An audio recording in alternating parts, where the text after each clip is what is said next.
سامعین کرام، آپ سن رہے ہیں ایک دلچسپ اردو جاسوسی کہانی جس کا نام ہے جان باز۔ اس کہانی کے مصنف ہیں ابو شجاع ابو وقار۔ یہ اس سلسلے کی پہلی قسط ہے۔ مجھے امید ہے آپ کو میری یہ کاوش پسند آئے گی۔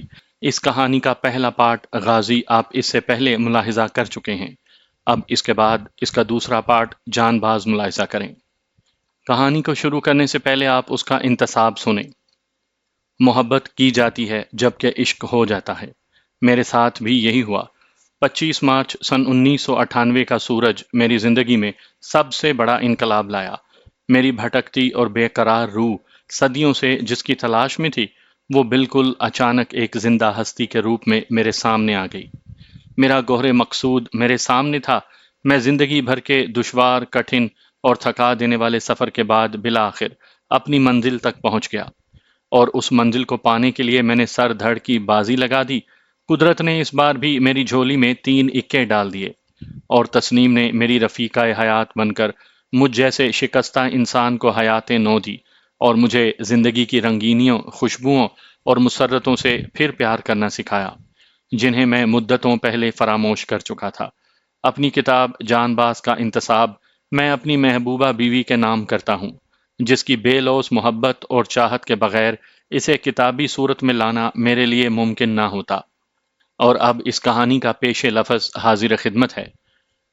روزنامہ امت میں مسلسل روزانہ شائع ہونے والی میری آپ بیتی غازی کو قارئین نے بے حد سراہا۔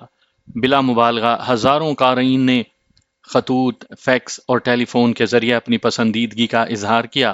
مخلص دوستوں سے میری ملاقاتوں کے دوران میری زندگی کے چند وہ پہلو بھی زیر گفتگو آئے تھے جن کا بھارت اور کھٹمنڈو میں میرے قیام، میرے مشنز اور میرے محکمے سے کوئی تعلق نہیں تھا۔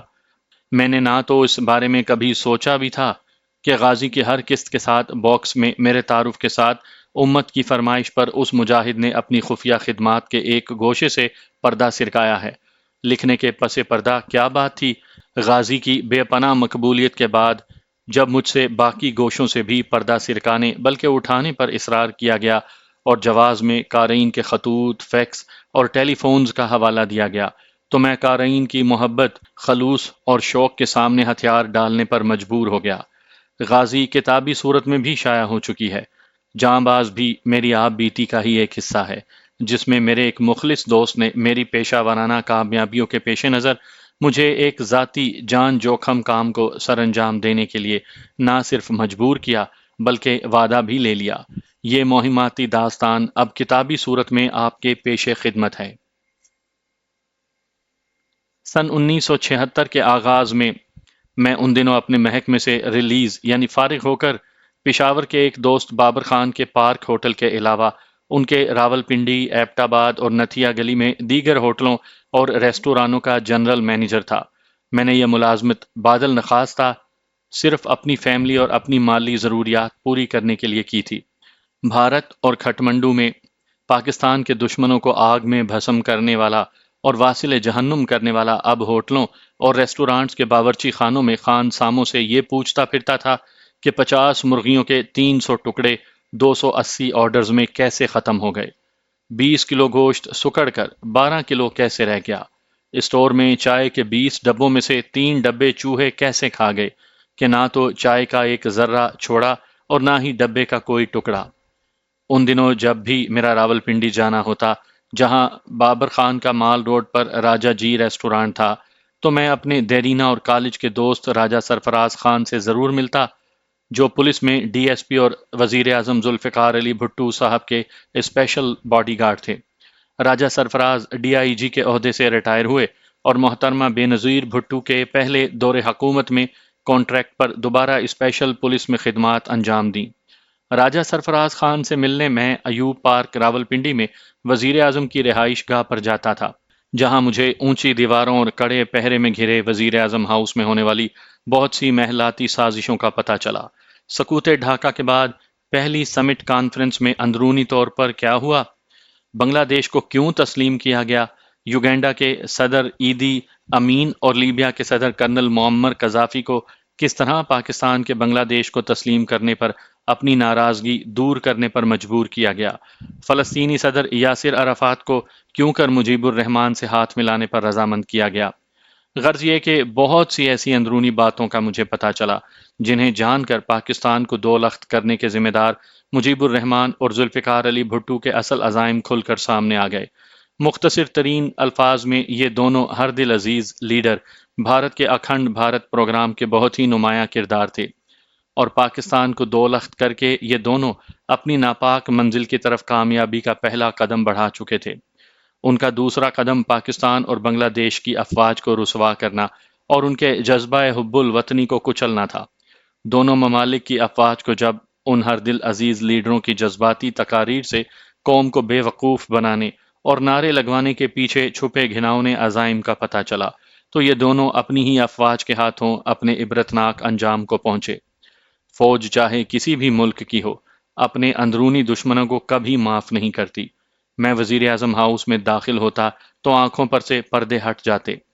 پاکستان میں دنیا کی تاریخ میں پہلی بار کسی خاتون اول کے لیے افواج پاکستان کے سمارٹ اور خوب رو جوان افسر بطور ADC رکھے جانے کا پس منظر، مولانا وسکی کی خرمستیاں اور فوج کے ایک اعلیٰ افسر کے ہاتھوں ان کی سڑک پر پٹائی، سونے منڈے کے لاہور کی ہیرا منڈی میں کئی ہاٹ لائنوں پر رابطے، لبرٹی مارکیٹ لاہور میں گوگو ریسٹورانٹ پر گورنر ہاؤس سے نکلنے والی پرائیویٹ کاروں کے حملے اور لڑکیوں کے اٹھائے جانے کے واقعات، کراچی میں PNCS بلڈنگ کے 12ویں فلور پر رنگ رلیوں کی محفلیں اور پری چہرہ خواتین کے جلوہ میں ایک ممتاز شخصیت کے راجہ اندر کی سبھا رچانے کے واقعات، کراچی کے وزیر اعلیٰ کو جس کا جام ہمیشہ بھرا رہتا تھا، وزیر اعظم بھٹو کا مخلصانہ مشورہ کہ صرف مزار قائد اعظم چھوڑ دینا، باقی جو چاہے بیچ ڈالو۔ غرض یہ کہ سینکڑوں ایسے واقعات سے آگہی ہوئی جو ان دنوں ٹاپ سیکرٹ سمجھے جاتے تھے۔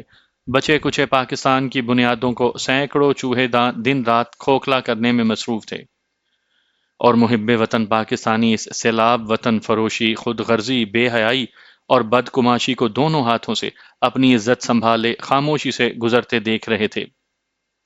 کسی میں اتنی بھی سخت نہیں تھی کہ ایک قدم بھی آگے بڑھا تھا۔ وزیر اعظم نے اپنے تحفظ اور مخالفین کو کچلنے کے لیے فیڈرل سیکیورٹی فورس یعنی FSF کے روپ میں آرگنائزڈ گینگ آف گینگسٹرز یعنی غنڈوں کا منظم گروہ تشکیل دی تھی، جو احتجاج کی ہلکی سی آواز بھی نکالنے والوں کو راتوں رات اٹھا کر غائب کر دیتی اور پھر ان کا مقدر گمنام قبریں ہوتی، یا مظفر آباد آزاد کشمیر کے دلائی کیمپ کی صعوبتیں اور شاہی قلعہ لاہور کی زیر زمین کال کوٹریوں میں تحقیر اور ظلم و تشدد کا نہ ختم ہونے والا سلسلہ۔ انتہا یہ کہ استاد دامن جیسے درویش صفت اور بے ضرر شاعر سے ہینڈ گرنیڈ اور پستول برآمد کر کے اور حکومت کے خلاف بغاوت کرنے کا جھوٹا مقدمہ بنا کر انہیں پابچوں لا کر دیا گیا۔ ایسے ہی دنوں میں ایک روز مجھے راجہ سرفراز کا فون آیا کہ فوری طور پر راولپنڈی آ کر اس سے ملوں، بہت ہی اہم مسئلہ ہے۔ سرفراز سے میری بڑی بے تکلفی کی دوستی تھی۔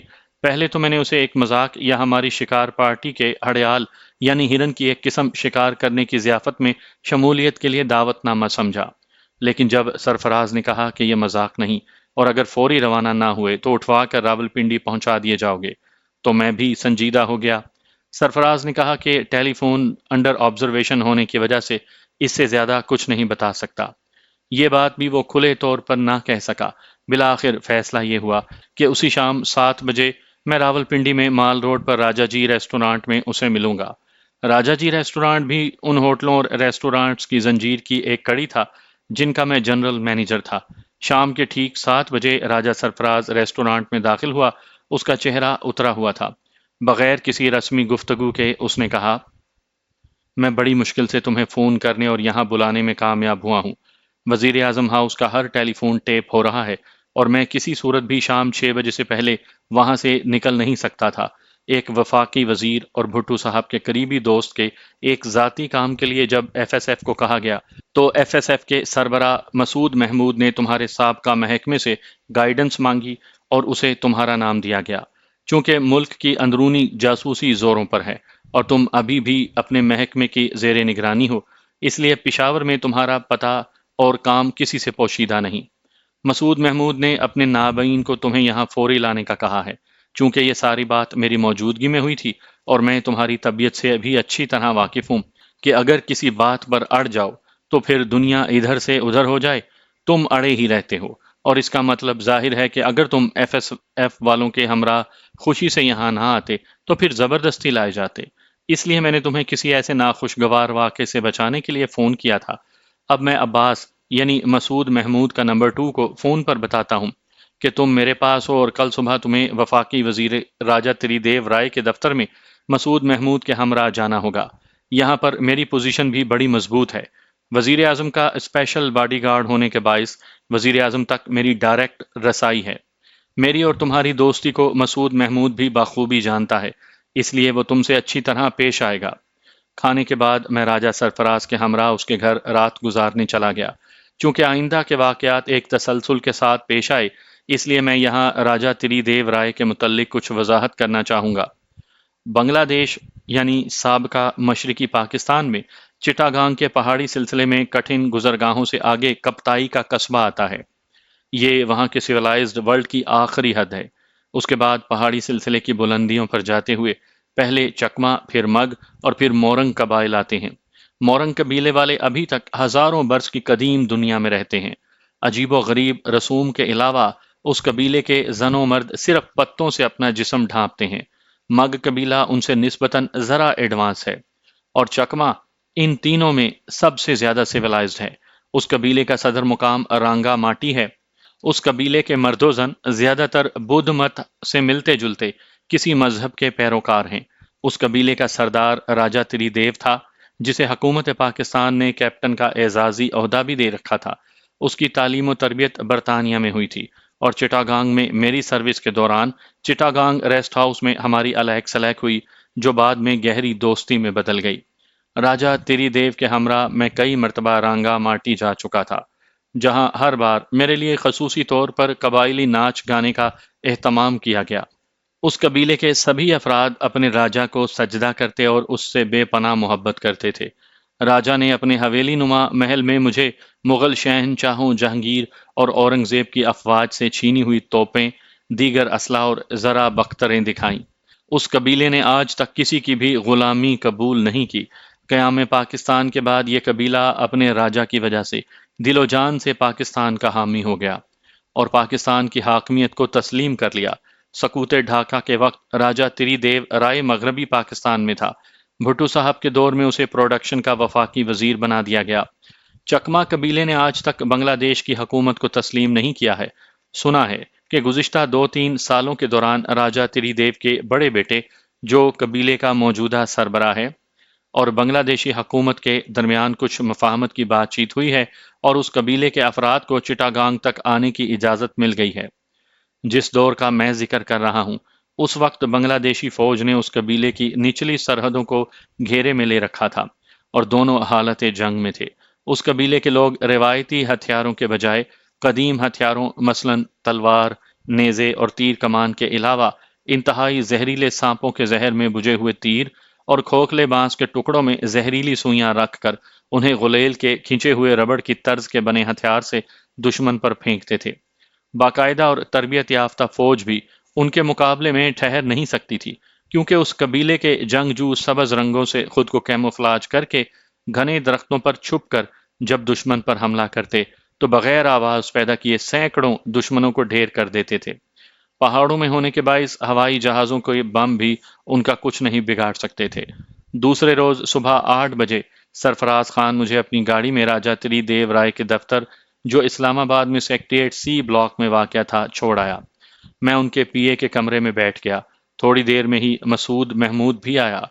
مسعود محمود کسی زمانے میں مشرقی پاکستان میں ایس پی بھی رہ چکا تھا، اور اپنے ظلم و جور کی کئی داستانیں پیچھے چھوڑ آیا تھا۔ ہم دونوں کی آپس میں کوئی بات نہیں ہوئی، لیکن انتظار کا سارا وقت ہم عمیق نظروں سے ایک دوسرے کا جائزہ لیتے رہے۔ منسٹر صاحب تشریف لائے تو پہلے مسعود محمود کو اور پھر مجھے اندر بلایا گیا۔ راجہ تری دیو پہلے تو ہکا بکا مجھے دیکھتا رہا، پھر اٹھ کر مجھ سے ہاتھ ملایا، خیر و عافیت پوچھی، اور پھر ماضی کی ملاقاتوں کی باتیں شروع کر دیں۔ کافی پینے کے چند منٹ کے بعد اس نے پوچھا کہ مجھے اس سے کیا کام ہے۔ میں نے اسے جب بتایا کہ مجھے تو کوئی کام نہیں، بلکہ مجھے کسی کام کے سلسلے میں یہاں بلایا گیا ہے، تو وہ حیران و پریشان ہو کر مسعود محمود کی طرف دیکھنے لگا۔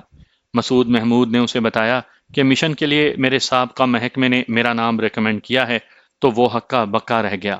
اس کے وہم و گمان میں بھی نہیں تھا کہ اتنے اہم مشن کے لیے جس شخص کو چنا گیا ہے وہ اس کا دیرینہ اور قریبی دوست ہوگا۔ مسعود محمود نے منسٹر صاحب کو کہا کہ وہ مجھے اپنے ہمراہ لے جائے گا اور ایف ایس ایف سے اس مشن کے لیے چنے گئے 6 افراد سے میرا تعارف کروائے گا۔ یہ دور عوامی حکومت کا تھا۔ ہماری 20-25 منٹ کی اس میٹنگ کے دوران ہی عوامی نمائندے اپنی اغراض کے لیے پی اے کے دفتر میں جمع ہو گئے، اور جو ذرا نڈر تھے وہ سیدھے منسٹر صاحب کے پاس پہنچ گئے۔ اب یہاں ہماری خفیہ میٹنگ کا کوئی موقع نہ تھا۔ ہم اجازت لے کر رخصت ہوئے۔ پی اے کے کمرے کے باہر سے میں لوٹ کر راجہ تری دیو کے پاس آیا اور اس کے کان میں کہا کہ میں آج رات تم سے ملنا چاہتا ہوں۔ راجہ نے ایک چٹ پر اپنا بنگلہ نمبر، سڑک اور ٹیلی فون نمبر لکھ کر مجھے دیا اور کہا کہ 9 بجے آ جانا اور کھانا میرے ساتھ ہی کھانا۔ مسعود محمود نے، جو کوریڈور میں کھڑا تھا، بڑی ناگواری سے مجھ سے پوچھا کہ میں دوبارہ اندر کیوں گیا تھا۔ ایک ذاتی کام تھا اور نن آف یور بزنس، میں نے اسے جواب دیا۔ مسعود محمود کو مجھ سے ایسے درست جواب کی توقع نہیں تھی۔ اس سے پہلے کہ وہ کچھ بکواس کرتا، میں نے اسے کہا، مسٹر محمود، نہ تو میں گورنمنٹ کا ملازم ہوں اور نہ ہی تمہارا ماتحت۔ مجھ سے صرف مشن کے متعلق بات کرو اور میرے ذاتی کاموں میں دخل نہ دو۔ راجہ صاحب میرے دیرینہ دوست ہیں اور سرفراز خان بھی۔ اگر مجھ سے حدود سے ذرا بھی باہر ہو کر بات کی تو اس کے اطلاع پرائم منسٹر اور راجہ تری دیو رائے تک پہنچانا میرے لیے بہت آسان ہے۔ مسعود محمود خون کے گھونٹ پی کر چپ ہو گیا اور اس کی گاڑی میں ہم سیدھے F S F headquarters میں پہنچے۔ اپنے دفتر میں پہنچ کر مسعود محمود نے، جو ایف ایس ایف کا سربراہ تھا، اپنی اوقات دکھانی شروع کی۔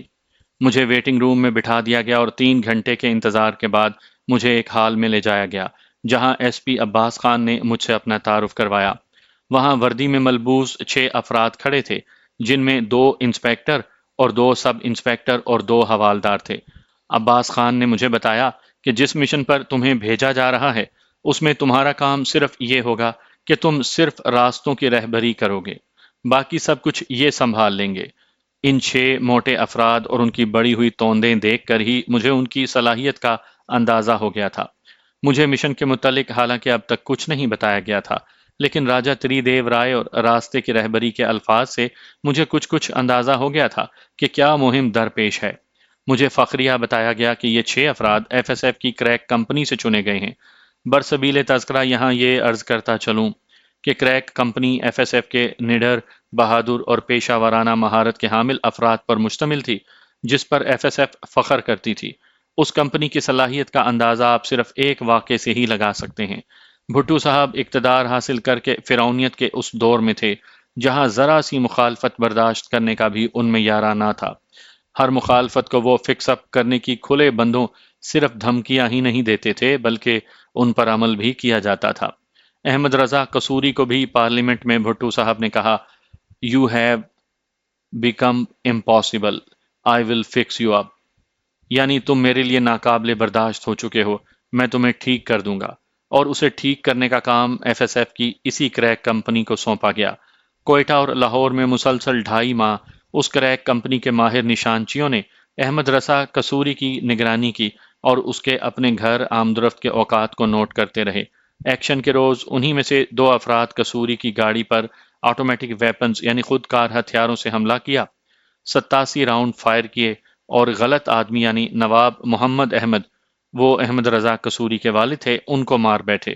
یہ تھی اس کریک کمپنی کی چیدہ آدمیوں کی کارکردگی اور صلاحیت۔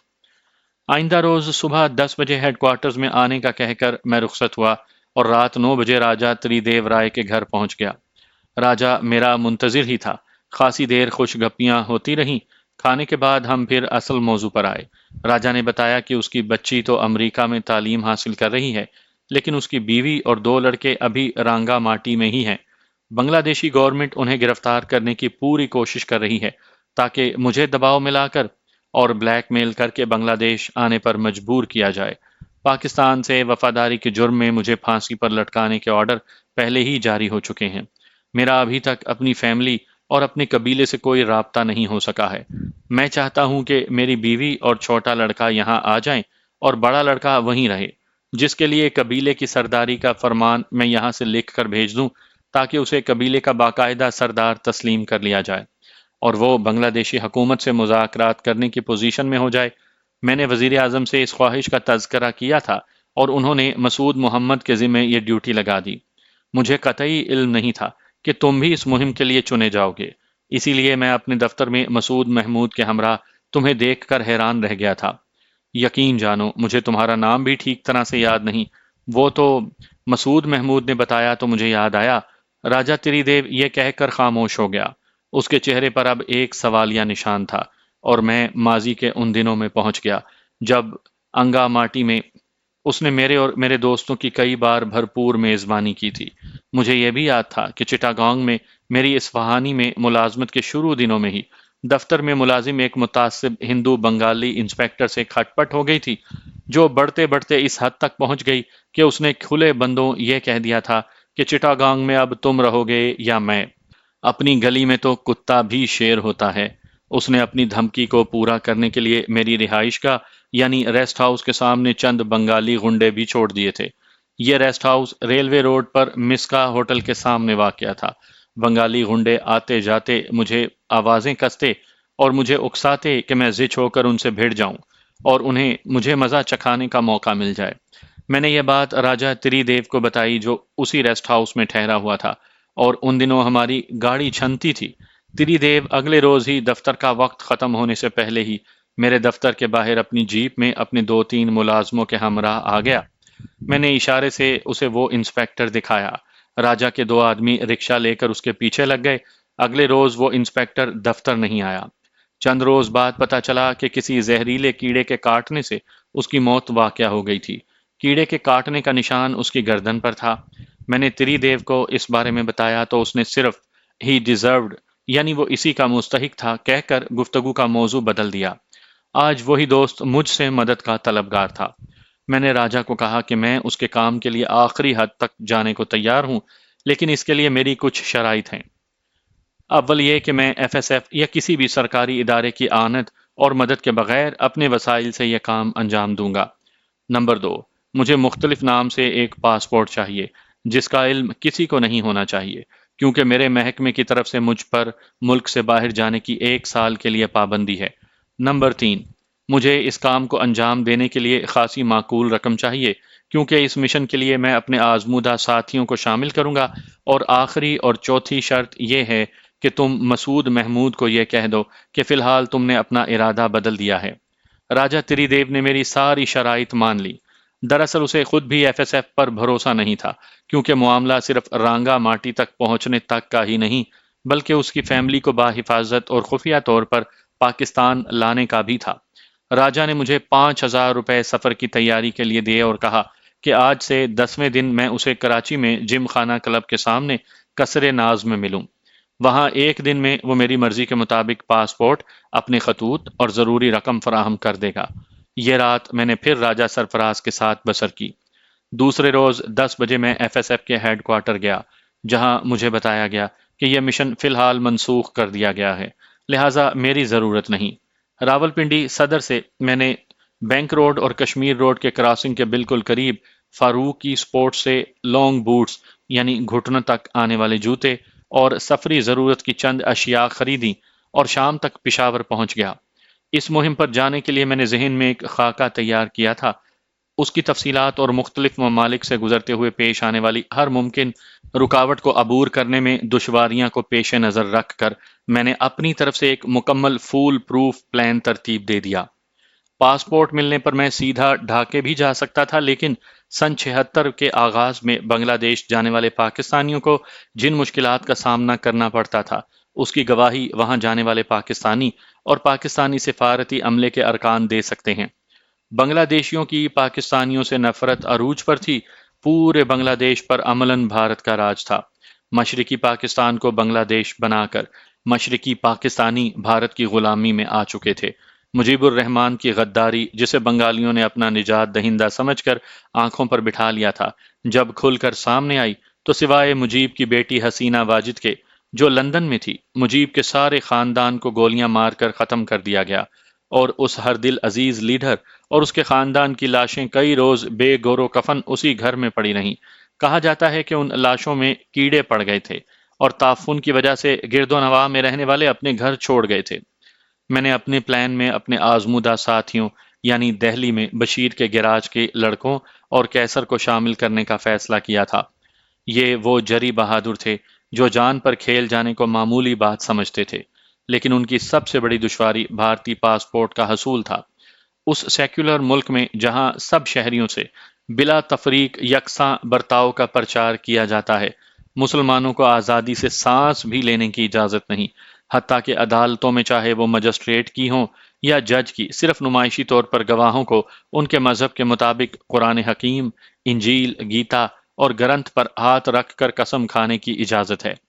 باقی سب کام یعنی تفتیش سے جیل تک مسلمانوں سے صرف مسلمان ہونے کی پاداش میں ایسا ناروا سلوک کیا جاتا ہے کہ الامان الحفیظ۔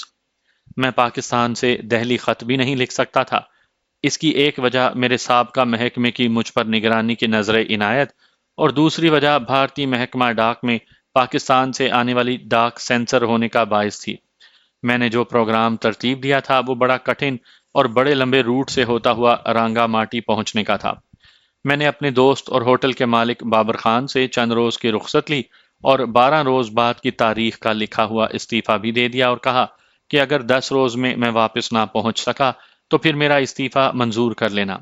دراصل ان دنوں حالات ہی کچھ ایسے تھے کہ ہر لمحے بے یقینی کا عالم طاری رہتا تھا۔ کسی کو بھی کچھ علم نہیں تھا کہ سیاسی طور پر اگلے روز ملک میں کیا ہونے والا ہے۔ راجا تری دیو رائے نے بھی پہلے ایف ایس ایف کی خدمات حاصل کی اور پھر میرے ایک اشارے پر انہیں فارغ کر دیا۔ میرے ساتھ بھی آخری لمحے پر یہی کچھ ہو سکتا تھا، لہٰذا میں نے اپنی ملازمت کو محفوظ کر لیا۔ میرے گھریلو حالات پہلے سے بہت زیادہ ناگفتہ ہو چکے تھے۔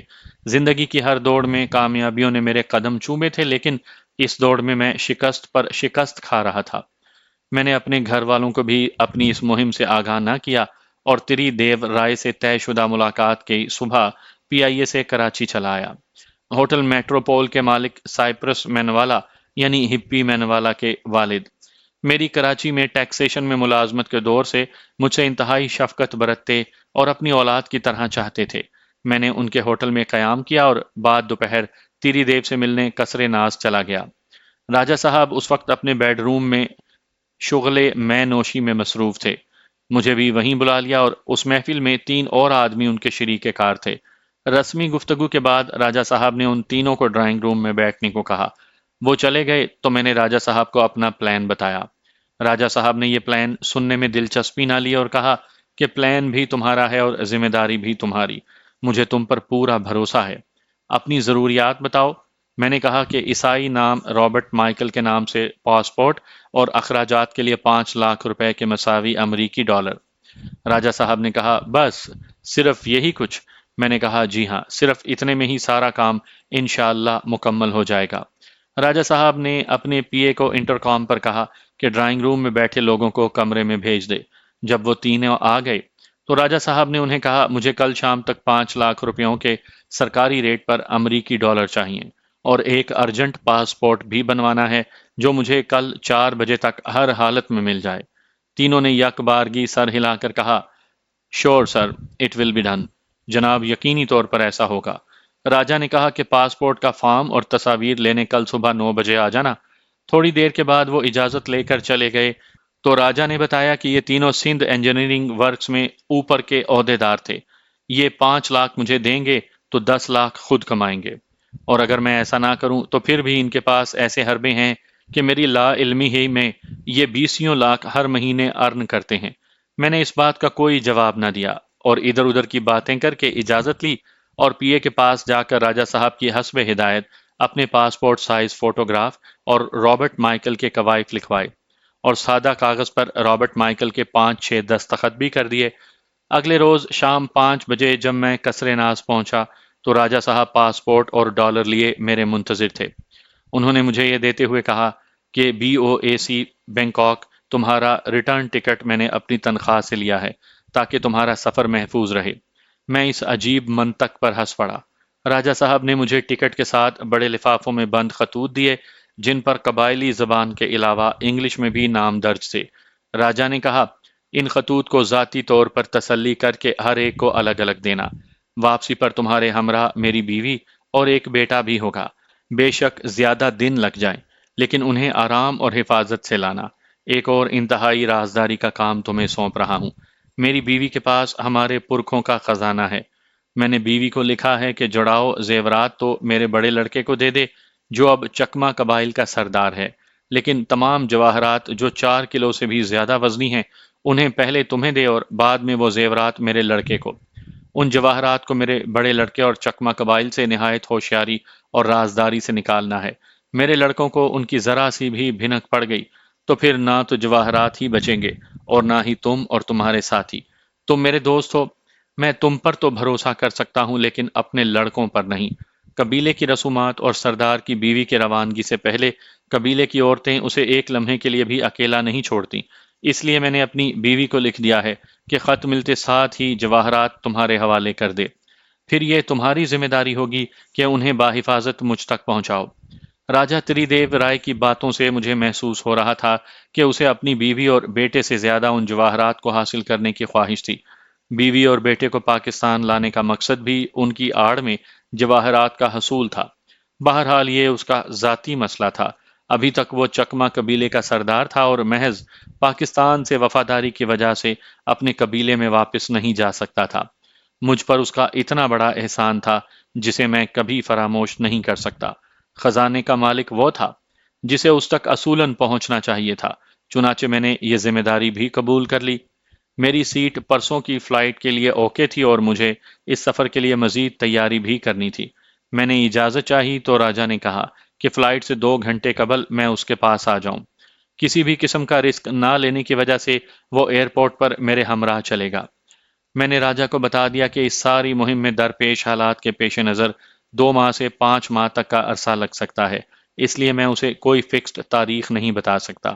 میں اپنی طرف سے حتی الامکان کوشش کروں گا کہ جلد از جلد کامیابی سے لوٹ آؤں، اور جہاں جہاں بھی موقع ملا میں اسے بذریعہ تار حالات سے مطلع کرتا رہوں گا۔ راجہ تری دیو سے رخصت ہو کر میں میٹروپول ہوٹل آ گیا۔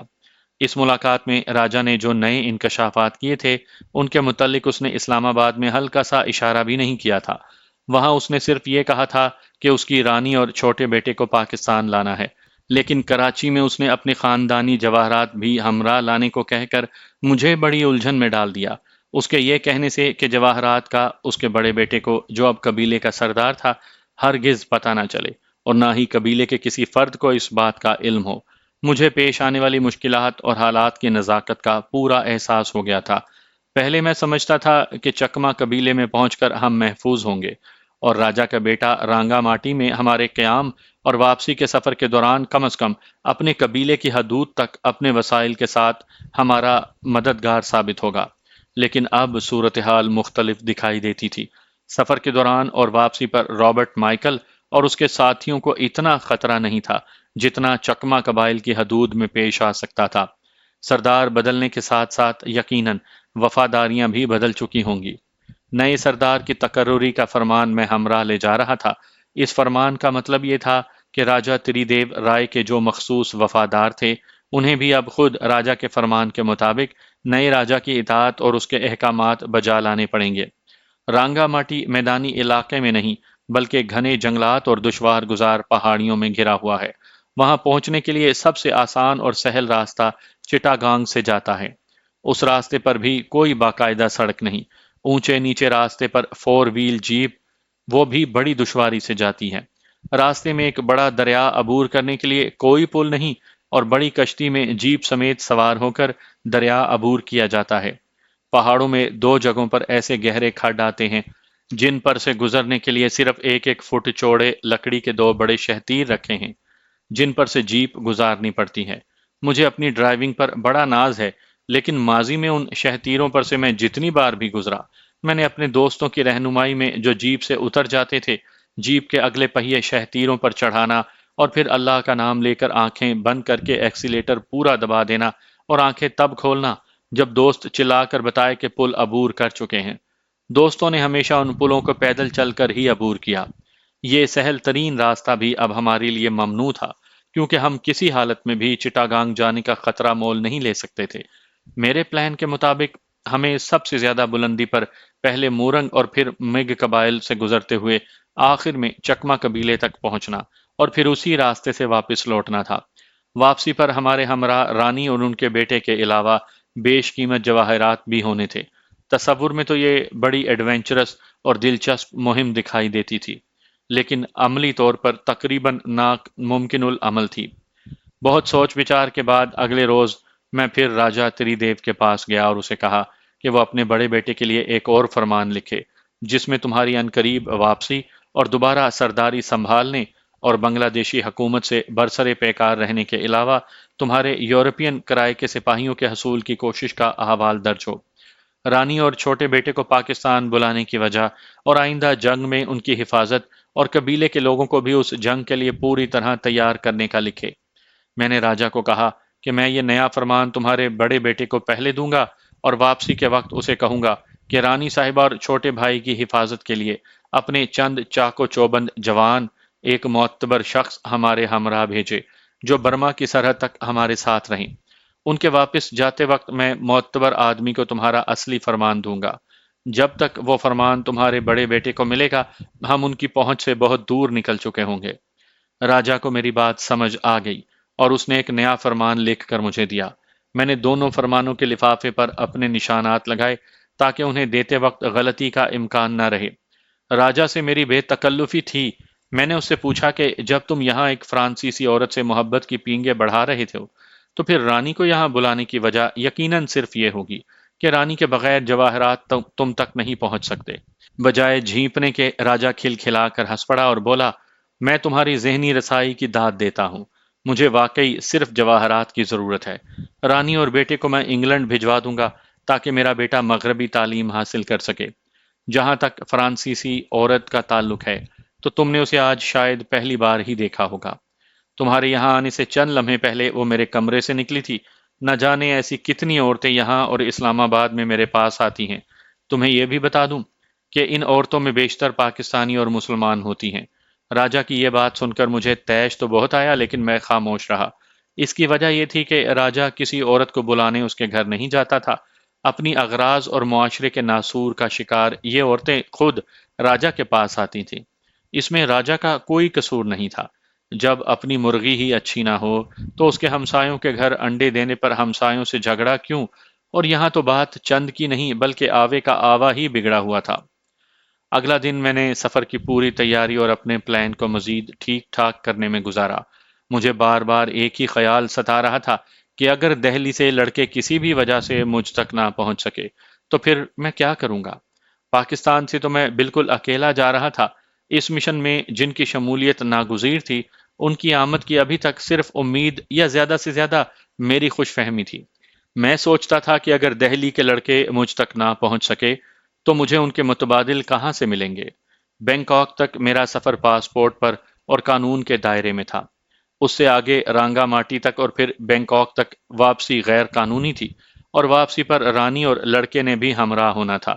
مجھے بینکاک یا یوں کہہ لیجئے کہ تھائی لینڈ سے گائیڈ بھی لینے تھے، اسلحہ بھی خریدنا تھا، اور اگر دہلی سے لڑکے نہ آ سکے تو تھائی لینڈ سے ہی ان کے متبادل تلاش کرنے تھے۔ یوں سمجھ لیجئے کہ تھائی لینڈ میرا بیس کیمپ تھا جہاں سے پوری تیاری کے بعد ہی مجھے آگے بڑھنا تھا۔ راستے میں مجھے کسی مدد یا کمک کی توقع نہیں رکھنی چاہیے تھی۔ میں انہی خیالات میں گم تھا کہ اچانک مجھے اپنے سابقہ محکمے کی نگرانی کا خیال آیا۔ میرے اچانک گم ہو جانے سے وہ میرے متعلق خطرناک حد تک شک و شبے میں مبتلا ہو سکتے تھے۔ کھٹمنڈو سے میری پاکستان آمد کے بعد 1 سال تک تو مجھ پر پاسپورٹ بنوانے اور ملک سے باہر جانے کی پابندی تھی، اور میں غلط نام سے پاسپورٹ بنوا کر ملک سے باہر جا رہا تھا۔ بھارت میں میرے خطرناک مشنز کو کامیابی سے پورا کرنے اور خصوصاً D M I headquarter کی حراست سے فرار ہونے میں کامیابی کو اگر ایک طرف سراہا گیا تھا تو دوسری طرف اس امکان کو بھی یکسر مسترد نہیں کیا گیا تھا کہ میں خدا نخواستہ ڈی ایم آئی کے ہاتھوں بک کر اور ڈبل ایجنٹ بن کر واپس نہ لوٹا ہوں۔ میری ہر حرکت کی نگرانی کی جاتی تھی۔ میرے بغیر اطلاع اور بغیر کسی معقول وجہ کے یکا یک غائب ہونے کو کئی مفہوم پہنائے جا سکتے تھے، اور میری واپسی پر مجھے بھیانک انجام سے دو چار بھی کیا جا سکتا تھا۔ اسی سوچ سے میرے جسم پر کپ کپی کی لہر دوڑ گئی۔ میں سیدھا راجا کے پاس گیا اور اسے اپنے خدشات سے آگاہ کیا۔ میری باتیں سن کر وہ بھی سوچ میں پڑ گیا۔ ہم دونوں نے واقعی اس بہت اہم بات کو بالکل نظر انداز کر دیا تھا۔ ہم یہ سارا مشن ہی ختم یعنی وائنڈ اپ کرنے کے بارے میں سوچ رہے تھے کہ آخری کوشش کے طور پر اس نے اپنا پی اے کو وزیر اعظم صاحب سے ٹاپ پریارٹی مسئلہ کہہ کر فون ملانے کو کہا۔ خوش قسمتی سے آدھ گھنٹے میں ہی بھٹو صاحب سے اس کا رابطہ ہو گیا۔ راجا نے چونکہ پہلے بھی اس مسئلے پر ان سے بات کی ہوئی تھی، اس لیے اسے ساری بات شروع سے سمجھانے کی ضرورت نہ پڑی۔ دونوں بے تکلف دوست بھی تھے اور ایک ہی تھیلی کے چٹے بٹے بھی۔ میں تو ٹیلی فونک گفتگو میں صرف راجا کی بات سن سکتا تھا۔ دوسری طرف سے کیا کہا گیا مجھے اس کا کچھ علم نہیں تھا۔ جب یہ گفتگو ختم ہوئی تو راجا کے چہرے پر اطمینان جھلک رہا تھا۔ اس نے کہا، فکر نہ کرو، سب ٹھیک ہو جاتا ہے، اور یقین جانیے 1 گھنٹے کے اندر ہی راجا کے پی اے نے بتایا کہ میرے محکمے کے 2 اعلیٰ افسران اسلام آباد کی ہدایت پر اسے ملنے آئے ہیں۔ انہیں فوراً بلوا لیا گیا۔ ان 2 افسران نے مختصراً میرے اور راجا کے بیان لیے اور ایک پہلے سے ٹائپ شدہ کلیئرنس سرٹیفکیٹ جس پر خالی جگہوں میں میرا اصلی نام، نقلی نام اور پاسپورٹ نمبر اور میرا محکمانہ کوڈ نمبر انہوں نے خود لکھ کر مجھے دے دیا۔ سرٹیفکیٹ میں لکھا ہوا تھا کہ اہم سرکاری فرائض کی انجام دہی کے لیے محکمے کے سربراہ کی ہدایت پر مجھے بیرون ملک جانے کی اجازت دے دی گئی ہے۔ واپسی پر میں اپنے سابقہ محکمے میں رپورٹ کروں۔ یہ سرٹیفکیٹ دے کر وہ چلے گئے۔ میری بہت بڑی مشکل حل ہو چکی تھی۔ ہوٹل میٹروپول آ کر میں نے اس سرٹیفکیٹ کی 4 کاپیاں بنوائیں، ایک اپنے گھر، ایک پشاور میں ہوٹل کے مالک بابر خان کو، ایک کاپی امانتاً مسٹر مینولا کو دی اور ایک اپنے پاس رکھی جسے جہاز میں پرواز کے دوران میں نے تلف کر دینا تھا۔ اگلے روز بعد دوپہر 3 بجے میں میٹروپول سے چیک آؤٹ ہو کر اپنا سوٹ کیس لیے راجا کے پاس قصر ناز چلا گیا۔ راجا بھی بالکل تیار تھا۔ اس کے سیکٹری کے ہمراہ ہم ایئرپورٹ کو روانہ ہوئے۔ راجا صاحب کے ہمراہ ہونے کی وجہ سے ہم وی آئی پی لانج میں گئے۔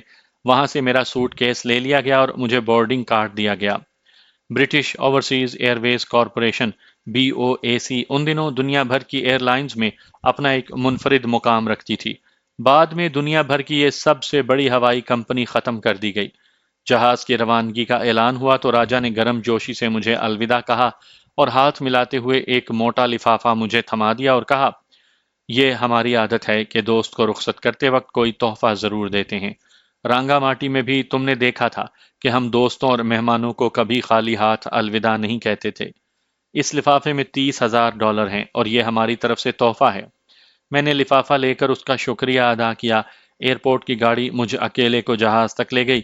میرا ٹکٹ فرسٹ کلاس کا تھا۔ وی آئی پیز اور فرسٹ کلاس کے مسافروں کو جہاز تک چند قدم پیدل چلنا بھی دوبھر ہوتا ہے، اور یہ مصنوعی اور پیسے سے خریدی گئی عزت پا کر وہ پھولے نہیں سماتے۔ جہاز رن وے پر دوڑتے ہوئے اپنی منزل کی طرف محو پرواز ہوا۔ اس کی منزل تو بینکاک تھی، لیکن میرا اصل منزل کی طرف سفر بینکاک سے شروع ہوتا تھا۔ میں نے آئندہ پیش آنے والی دشواریوں کے متعلق سوچنا ہی چھوڑ دیا۔ میری گزشتہ زندگی میں خدائے ذوالجلال والاکرام میری نہ حل ہونے والی الجھنوں کو عین وقت اور غیر متوقع طور پر حل کرتا رہا، اور اسی وجہ سے مجھے اس کی ذات، اس کے قادر مطلق اور مسبب الاسباب ہونے پر یقین کامل تھا اور ہے۔ یاد رہے کہ اب بھی میں نے اسی سے مدد مانگی، کیونکہ صرف وہی مدد کرنے والا ہے۔ اس سوچ نے مجھے بڑا سکون دیا، اور میں گہری نیند سے اس وقت چونکا جب ایئر ہوسٹس نے اناؤنسمنٹ کی کہ جہاز بینکاک ایئرپورٹ پر اترنے والا ہے۔ سگریٹ بجھا دیجیے اور سیفٹی بیلٹ باندھ لیں۔ جہاز میں مغرب سے مشرق کی طرف سفر کرتے ہوئے جسمانی تھکن اور دماغی تناؤ بہت بڑھ جاتا ہے۔ 7.5 گھنٹے کے مسلسل سفر نے مجھے بھی ایسی ہی حالت سے دوچار کر دیا۔ ایئرپورٹ پر ہی 3 ماہ کا وزٹ ویزا میرے پاسپورٹ پر لگا دیا گیا۔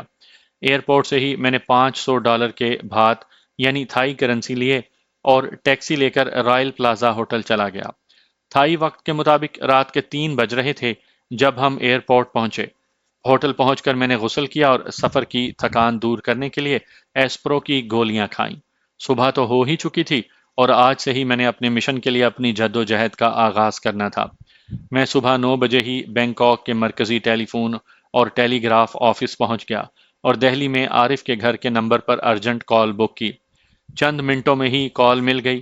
لائن پر عارف تھا۔ خیر و عافیت دریافت کرنے کے بعد جب میں نے اسے بتایا کہ میں بینکاک سے بول رہا ہوں تو وہ بہت حیران ہوا۔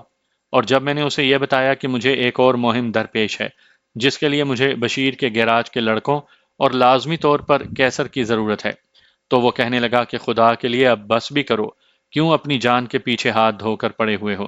کیا بھارت اور کھٹمنڈو میں پیش آنے والے حالات سے تمہارا جی نہیں بھرا؟ میں نے جواب دیا کہ میں تو اپنی باقی زندگی آرام اور سکون سے گزارنا چاہتا تھا، لیکن ایک دیرینہ غیر مسلم دوست نے، جس نے ماضی میں مجھ پر ایک احسان کیا تھا جسے میں کبھی فراموش نہ کر سکا، اپنے اسی سلوک اور دوستی کے ذام میں مجھ سے مدد مانگی تو میں انکار نہ کر سکا۔ عارف نے بتایا کہ نذیر، کیسر اور گیراج کے سب لڑکے باخیریت ہیں، میرے محکمے کے ساتھیوں سے بھی کبھی کبھار ملاقات ہو جاتی ہے۔ کیسر نے گیراج اور گھر میں ٹیلی فون لگوا لیا ہے۔ عارف نے مجھے اس کا نمبر دیا۔ رسمی کلمات اور ایک دوسرے کے گھر والوں کی خیریت دریافت کرنے کے بعد میں نے فون بند کر دیا اور کیسر کو فون کیا۔ کیسر نے خود ٹیلی فون اٹھایا۔ اس سے بھی رسمی کلمات کے بعد جب میں نے اپنے مطلب کی بات کی تو وہ بھی حیران رہ گیا، کہنے لگا، کیا آپ گوشت پوست کے بنے ہوئے ہیں یا لوہے کے؟ میں نے اسے اپنی مجبوری بتائی اور پوچھا کہ کیا اس مہم میں وہ اور کم از کم 6 ساتھی لڑکے میرا ساتھ دینے کو تیار ہو سکتے ہیں؟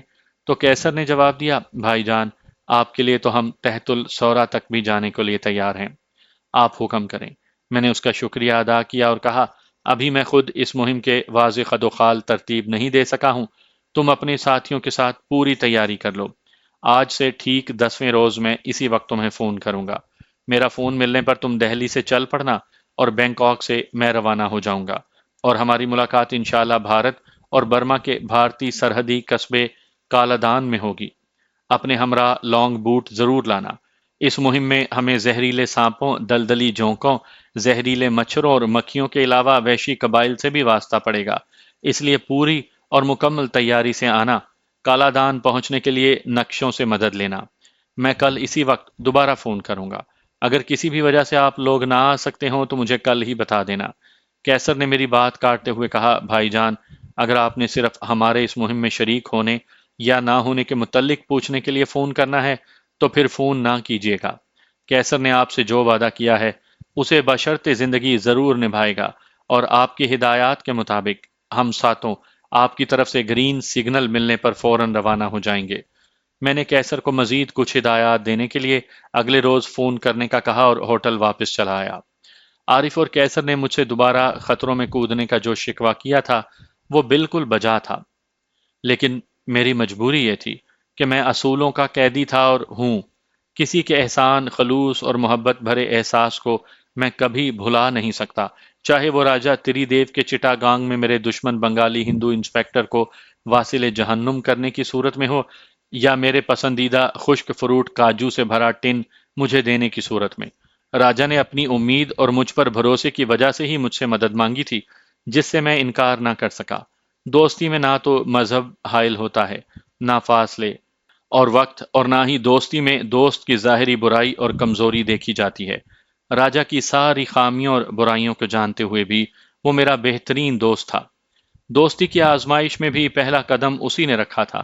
اب میری آزمائش کا وقت تھا اور میں اس آزمائش سے قدم پیچھے کیسے ہٹا سکتا تھا؟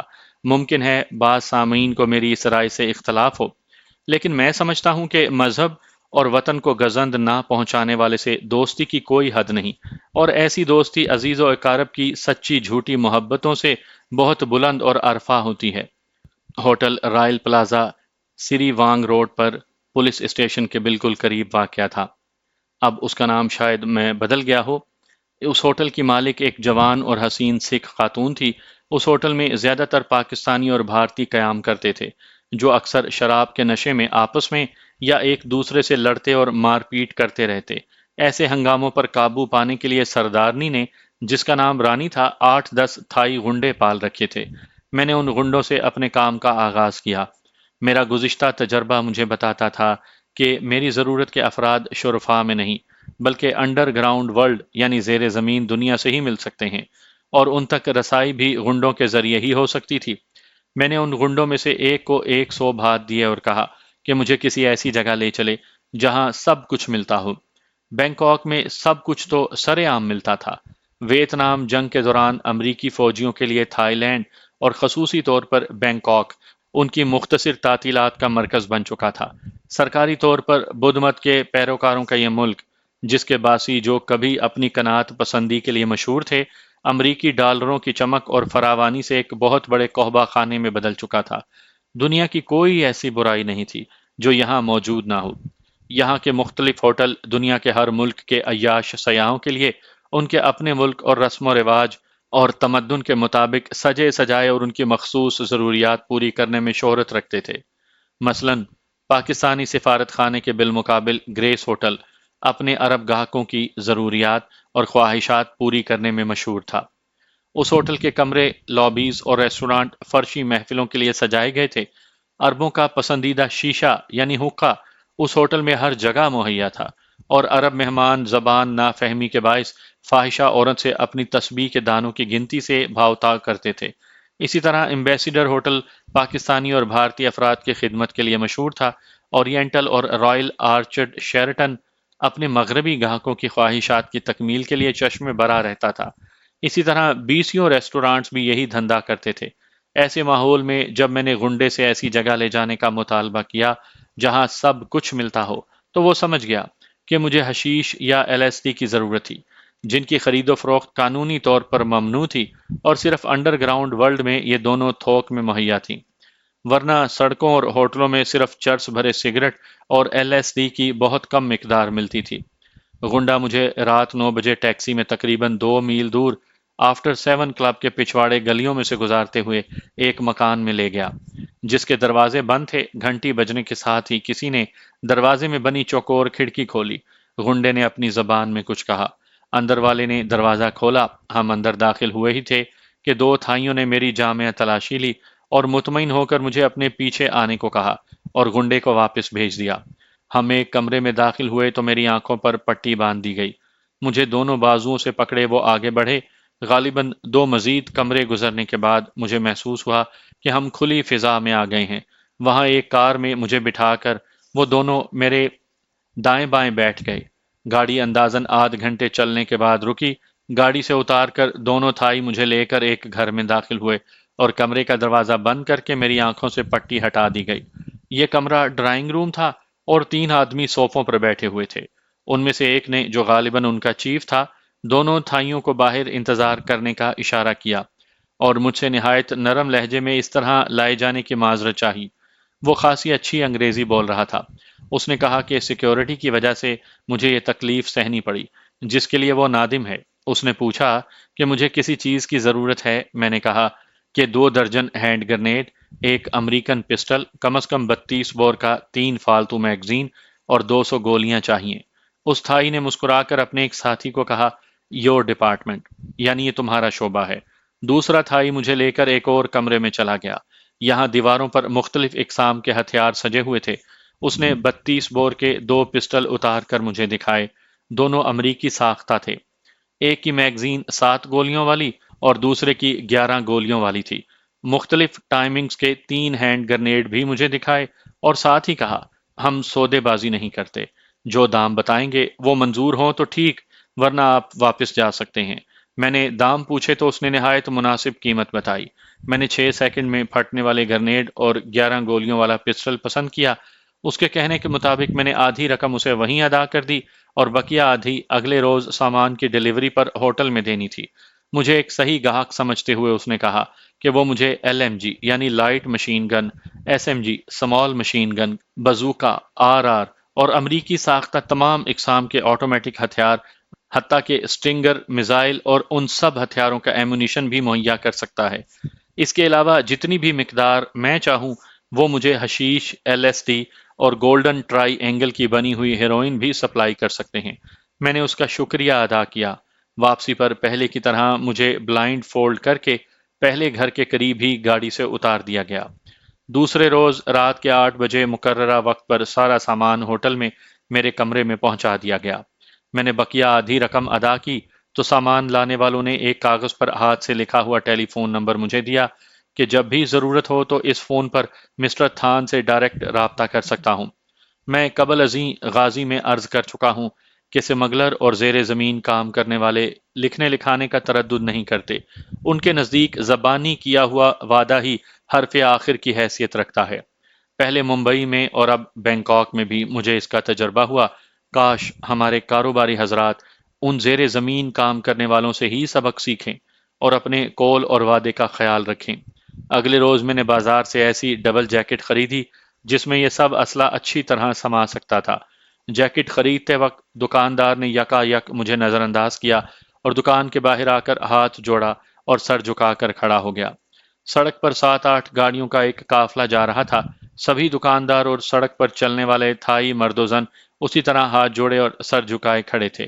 گاڑیوں کا قافلہ گزرنے کے بعد جب دکاندار اندر آیا تو میرے پوچھنے پر اس نے بتایا کہ یہ قافلہ بھائی خان کا تھا، جو تھائی لینڈ کا بے تاج بادشاہ ہے اور اپنی نوجوانی میں پاکستان یعنی تقسیم ہند سے پہلے پاکستانی علاقے سے یہاں آیا تھا اور پھر یہیں کا ہو رہا۔